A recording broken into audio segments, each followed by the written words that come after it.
No, this title of savior is just nailed to the cross, right? He learned from Tibet and India how to mitigate suffering.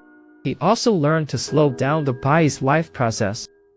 So slow that people couldn't notice signs of life. People thought he was dead. Then his followers took him down from the cross. He was buried in a cave. When he woke, he planned to slip away, but he met the devotees at the tomb. They were overjoyed at the sight. They all knelt, calling for a deity to appear. This statement shattered their perceptions. They fantasized that God could be white, could also be black, or maybe even an alien, but they never considered he was a caveman. This revelation was hard for a Christian woman to accept. She never imagined Jesus, whom she had worshipped her whole life, was right beside her. It's terrifying. Who are you really?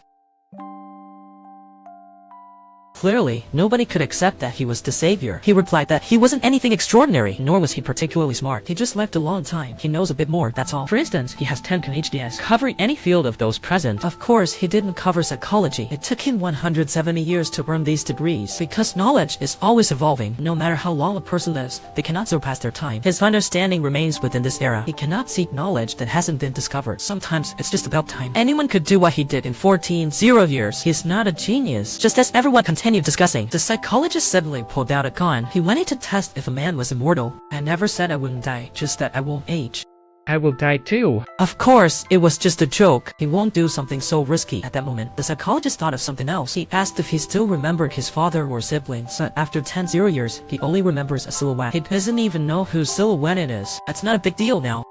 I can hardly remember what my father looked like. Little does he know, it's his dad. He then stated that you must have had a wife and children. What does it feel like to see them leave? The man explained that he chooses to leave before they age, to avoid his pain and theirs as well. And the psychologist mentioned, early on, your peers thought you were living by taking others' lives, like a vampire, except to drain others' lifespans. Saw them silent. He got a bit worked up, because we all will die, but he won't. Until he became quite excited, and he pulled out that gun again, trying to prove that what the man said was false. The anthropologist rushed over to stop it. This is no joke. What do you think, John? How about a shot in the arm? Maybe we can watch it heal. Or a shot to the head. What would happen then? Seeing the man still silent, he had to put down the gun and said he had to go back to write. Rather than discussing here whether the Cro-Magnon's life for 0 years, he'd rather spend time on the topic. Everyone was puzzled by the psychologist's behavior today. He's not normally like this. Mary passed away yesterday. It turns out her wife just died. So whenever lifespan and immortality are mentioned, he inevitably thinks of his wife. The man rushed out to say sorry. He didn't know about Mary. Otherwise, he wouldn't bring up the sensitive topic. The other side wanted some time alone. Then he handed the gun to him, only to find that there were no bullets inside. Back in the room, he told everyone. He had also pondered whether he was really living by stealing others' lives. The others didn't know how to respond at first. He knew the man meant no harm. He just wanted them to know the truth before leaving. He had kept this secret alone for 0 years. Only he knew the pain and loneliness it cost him. Every decade, he faces goodbye again. Sometimes, living too long isn't a good thing. Jokingly, they said maybe one of us is your descendant. The man gradually relaxed as well, so the anthropologist asked more questions. For example, if he met anyone else who doesn't age, he replied that he met someone in the 17th century. The other person said he came from another time. Out of reciprocity, he revealed his secret of not aging. They then talked for 2 entire days and nights. Still, this seems undeniable. They couldn't be sure if what the other said was true, because nothing could be confirmed. Whether it was true, only they knew.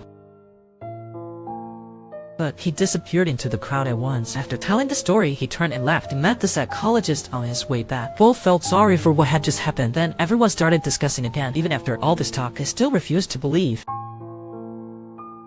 They couldn't believe he was Jesus. He could only keep moving the furniture. However, once the men left, people began to discuss, wondering if he had a serious mental illness. Maybe he just read too much sci-fi and couldn't tell real from unreal. Yet when questioned, he answered effortlessly without a flaw. He acted as if he had lived it. It seemed completely real. Suddenly, everyone was confused. At that moment, the man came in after moving. You've left them puzzled. We're scientists are befuddled, my friend. We have no idea how to understand you. Did you know Voltaire was the first to propose the universe came from the Big Bang? I believe Paul would agree. And Goethe was the first to believe the spiral nebulae were full of stars, what we now call galaxies. It's interesting how new scientific concepts are often first hypothesized through art. So, did Beethoven study physics as well?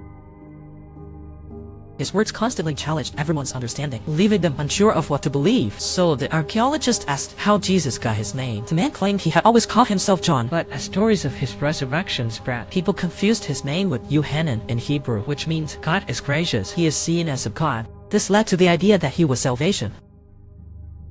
Eventually, it turned into Jesus in Greek, citing the Sermon on the Mount. Which version? The dreams or the New American Standard? You know it all? No one understands Jesus, not even I. One day, I did preach on the mountain. Very few stayed. But you! Jesus in the Bible said, "Who do you say I am?" He gave them a choice. I'll give you a choice. Are you? If I said no, could you be sure? This made a woman who believed in Jesus break down in tears. In that moment, her faith shattered. The psychologist nearby could no longer bear it. He was fed up with the man's nonsense. He toyed with everyone for hours. He won't speak the truth anymore. He'd sent him to a psychiatric hospital. I have the right to do this. It's time, John. Please.